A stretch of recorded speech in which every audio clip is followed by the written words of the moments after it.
Alkisah dahulu kala, di daerah Ngawi, Jawa Timur, hiduplah seorang raja bernama Prabu Aryo Seto yang berada di kerajaan Ringin Anom.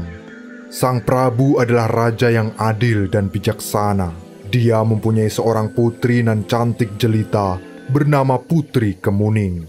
Sesuai dengan namanya, tubuh sang putri sangat harum bagaikan bunga kemuning. Cerah sekali hari ini. Kau pun juga terlihat cantik, putriku. Terima kasih, Ayah. Kerajaan ini begitu damai. Rakyat tentram, tak ada masalah satupun. Aku harap ini terjadi seterusnya. Aku juga berharap kau juga segera menikah. Sudah saatnya, kan? Ayolah, Ayah. Jangan bahas itu. Jodohku akan datang ketika waktunya tiba.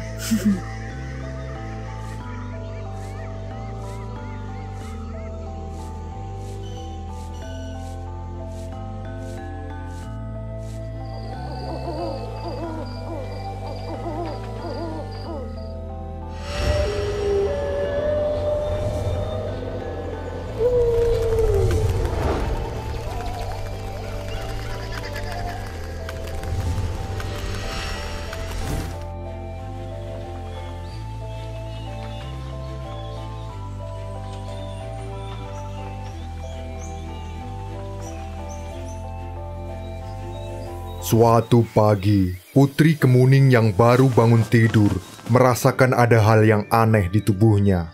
Sang putri yang semula berbau harum tiba-tiba mengeluarkan bau busuk yang begitu menyengat.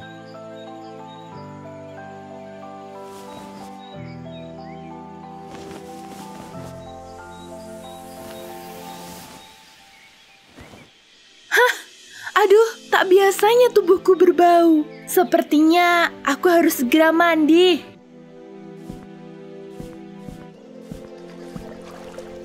Sang putri pun berusaha menghilangkan bau di badannya dengan mandi di pemandian istana.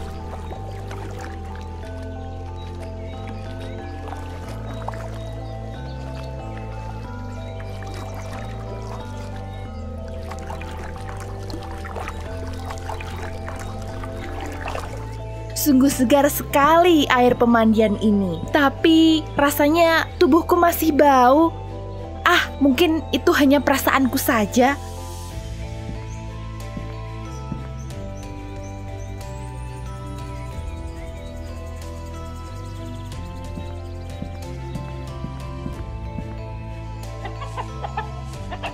Setelah mandi, sang putri mengunjungi pekarangan istana. Dia berniat ingin melihat ayam peliharaan sang Prabu.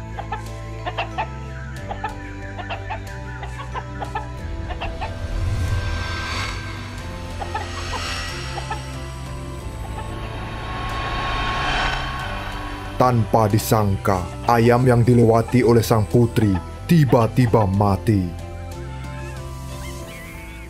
Apa yang terjadi? Ayam-ayam ini kenapa tiba-tiba mati? Tak mungkin ini karena bau tubuhku. Aku harus coba bertanya kepada Dayang untuk memastikan. Sang putri kemudian menemui Dayang untuk menanyakan permasalahannya. Coba kalian cium bau tubuhku. Apakah ada yang aneh? Salah satu Dayang mendekat dan menghirup aroma tubuh sang putri. Dayang itu seketika muntah-muntah dan pingsan. Bergiliran yang lainnya juga mengikuti dan terjadi hal yang serupa.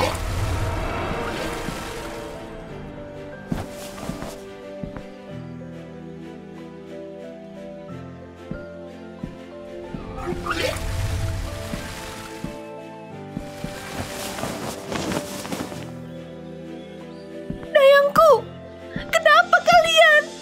Tidak!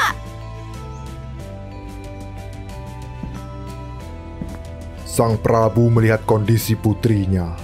Dia juga tak mengerti apa yang membuat tubuh anaknya menjadi berbau busuk. Prabu Aryo Seto pun turut bersedih. Tenang putriku, kerajaan mempunyai tabib yang hebat. Mereka pasti bisa menyembuhkanmu. Akan segera aku panggil tabib itu.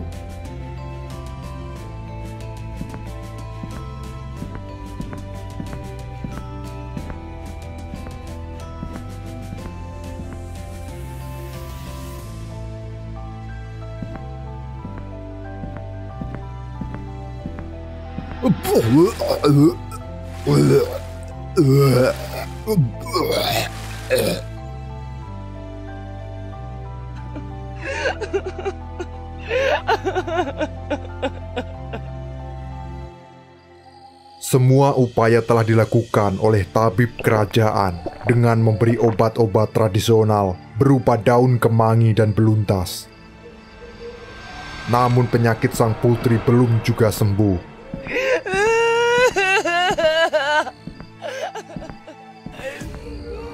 Bahkan sang tabib terkena dampak dari bau busuk Putri Kemuning.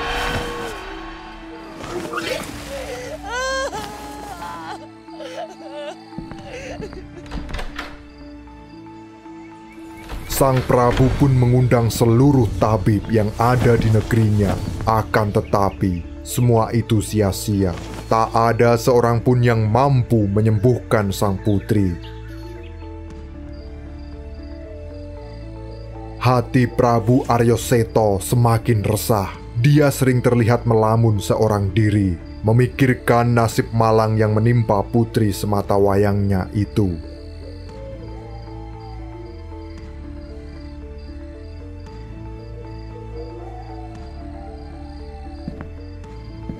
Dia khawatir kelak tak ada seorang pangeran atau pemuda yang mau menikahi putrinya.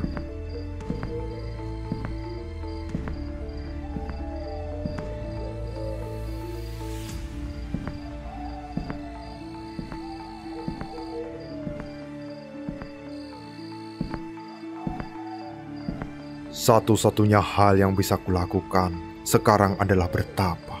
Semoga aku diberikan petunjuk.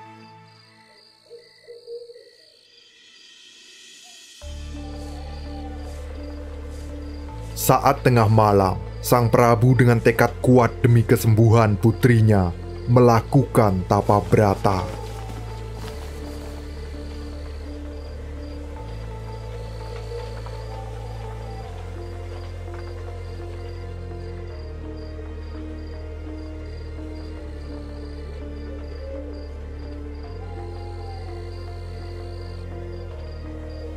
Setelah cukup lama bersemedi dan Prabu Aryoseto larut dalam pertapaannya, tiba-tiba terdengar bisikan.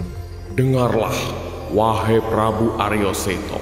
Satu-satunya obat yang dapat menyembuhkan penyakit putrimu adalah daun sirna ganda. Daun itu hanya tumbuh di dalam gua di kaki gunung Argodumadi. Terbangunlah Prabu Aryoseto dari pertapaannya. Sungguh, ini adalah petunjuk yang aku harapkan. Semoga menjadi penyembuh untuk putriku.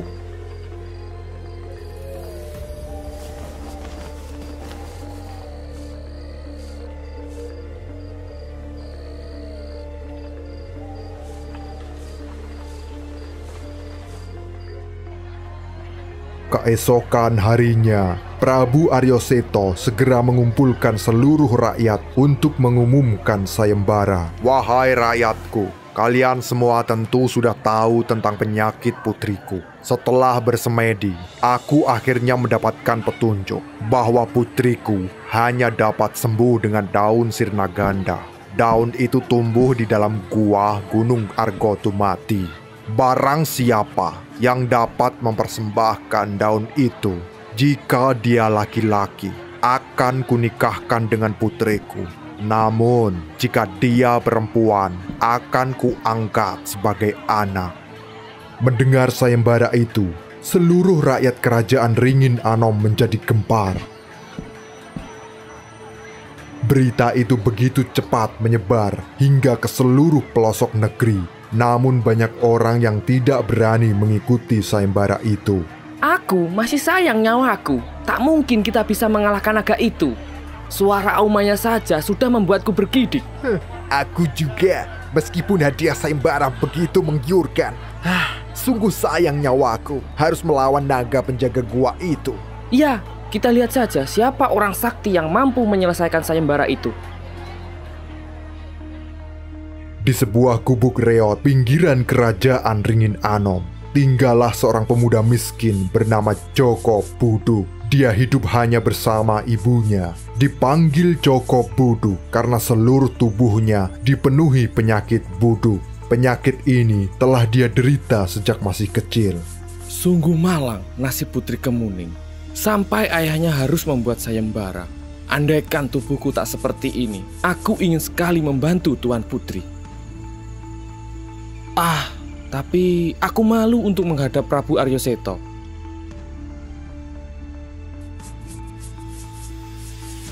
Meski Joko Buduk menderita sakit kulit, namun dia adalah seorang pemuda yang sakti.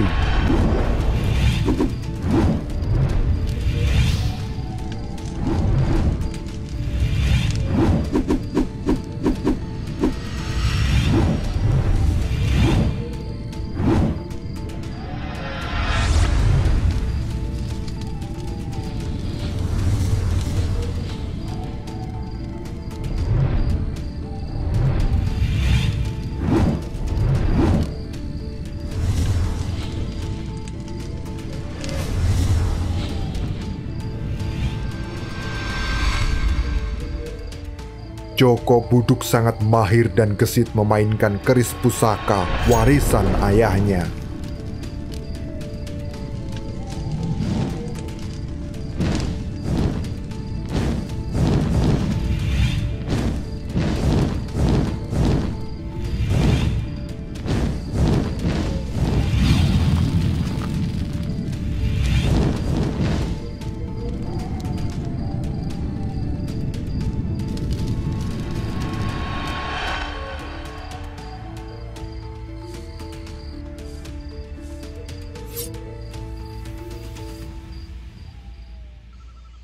Sementara itu, orang-orang yang bersedia mengikuti sayembara telah berkumpul di mulut gua. Mereka mencoba peruntungan karena tergiur oleh hadiah yang dijanjikan sang Prabu.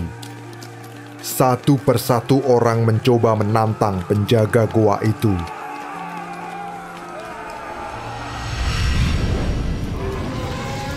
Namun mereka terlempar keluar dengan keadaan hangus terbakar.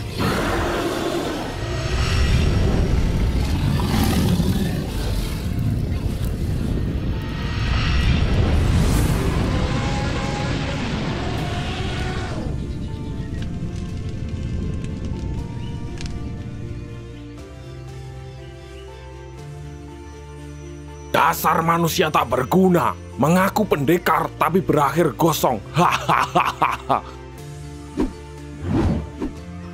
Mengalahkan ular kecil itu saja tak mampu. Sepertinya memang harus aku yang turun tangan.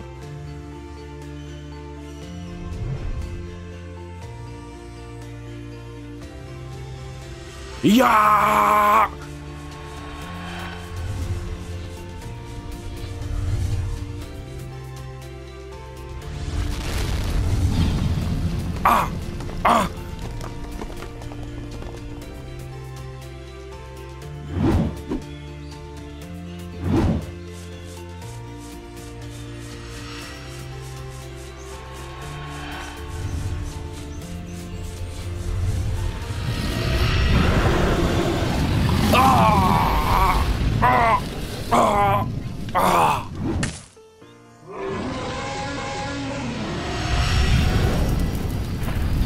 Sejak sayembara itu berlangsung, belum ada satupun peserta yang mampu mengalahkan naga sakti penjaga gua.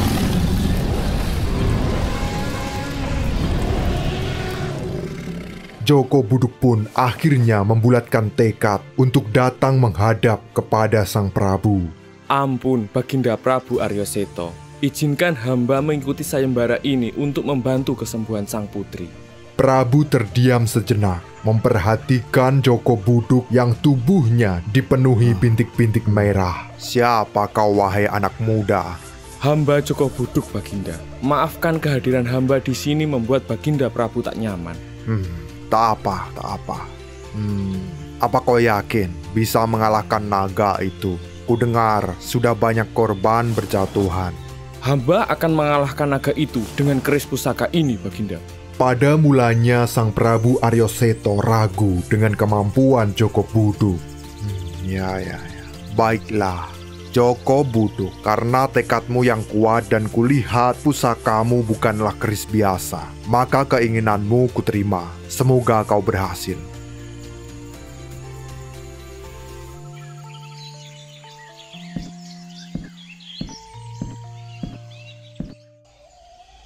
Berangkatlah Joko Buduk menuju Gunung Argo Tumati untuk mengalahkan naga dan mengambil daun sirna ganda.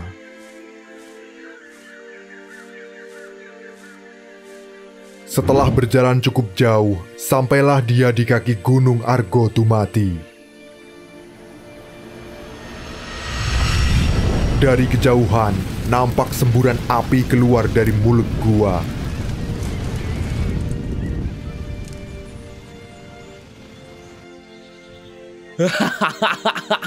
Melihat itu, Joko Buduk semakin bersemangat ingin segera menghabisi naga sakti penjaga gua itu.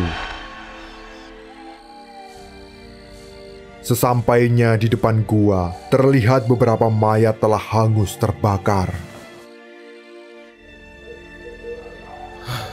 Kalian harus menjadi seperti ini karena naga itu. Beristirahatlah dengan tenang, biar aku yang menghadapinya.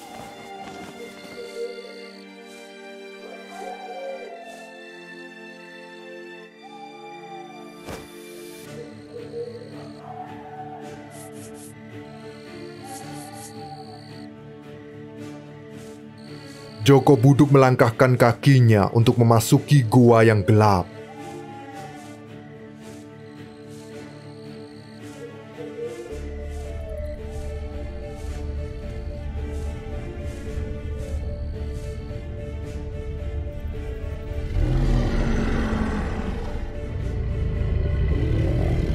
Dia berusaha mengendap-endap agar naga yang sedang tidur itu tidak terbangun.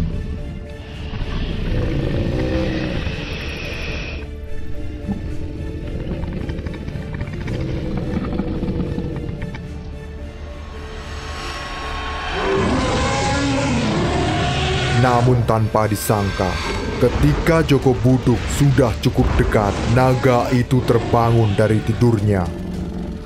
Naga raksasa yang merasa ada penyusup berusaha mencari dan menyerangnya.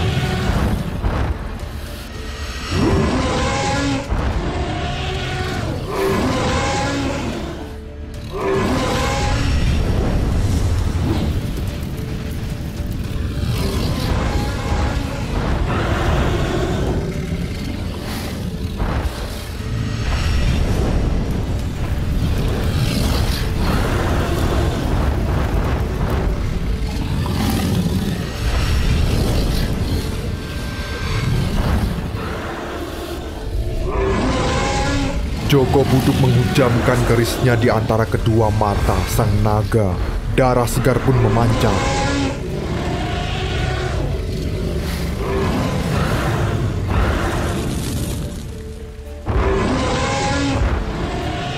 Sebagian percikan darah naga itu mengenai tangan Joko Buduk. Sungguh ajaib, tangan yang terkena darah sang naga seketika menjadi halus dan bersih dari penyakit buduk.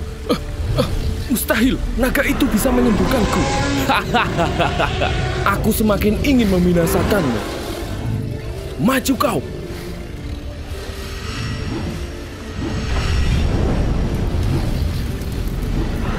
Pertarungan Joko Buduk melawan naga pun kembali sengit. Ya!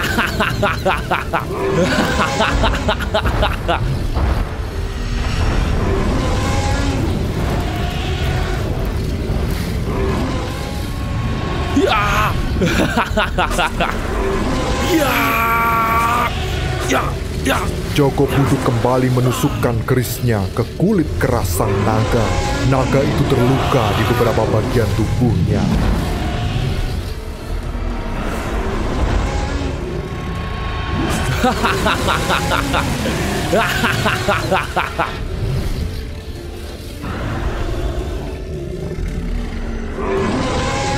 Darah pun memancar dengan derasnya.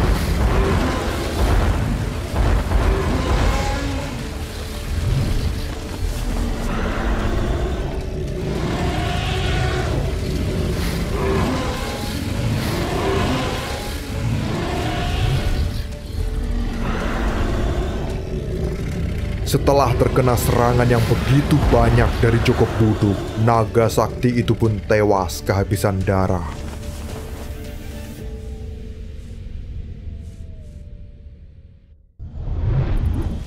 Joko Buduk pun mengambil darah naga itu, lalu mengguyurkan ke tubuhnya. Dalam sekejap, seluruh badan Joko Buduk menjadi bersih dan halus. Tak sedikit pun bintik-bintik merah tersisa. Kini Joko Buduk berubah menjadi pemuda yang sangat tampan. Tak ingin membuang waktu, segera Joko Buduk mencari di mana daun sirna ganda tumbuh.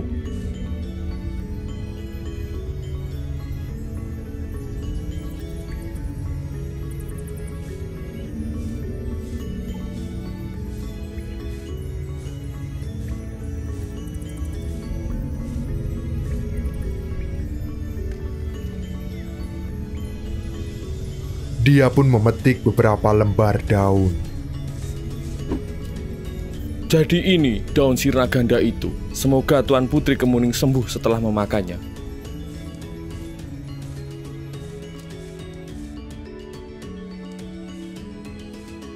Joko Buduk kemudian meninggalkan gua dan kembali menuju istana.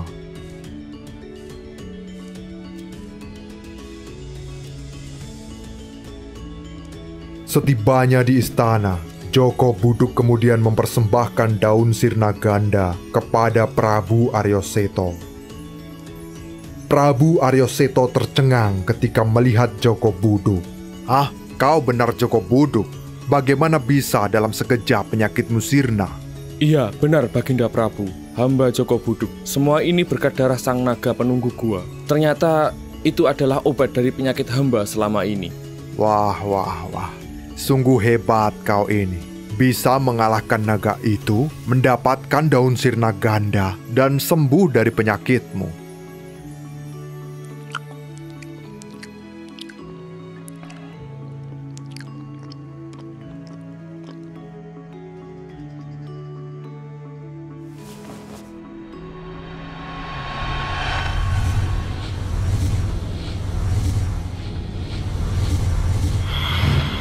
Ajaib sekali.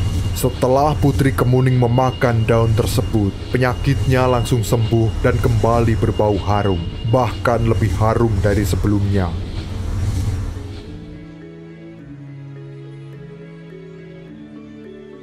Akhirnya, Joko Buduk pun ditetapkan sebagai pemenang sayembara. Wahai rakyatku, berbahagialah kalian. Putriku Kemuning telah sembuh dari penyakitnya. Pemuda inilah sang pemenang sayembara. Dia berhak mempersunting Putri Kemuning.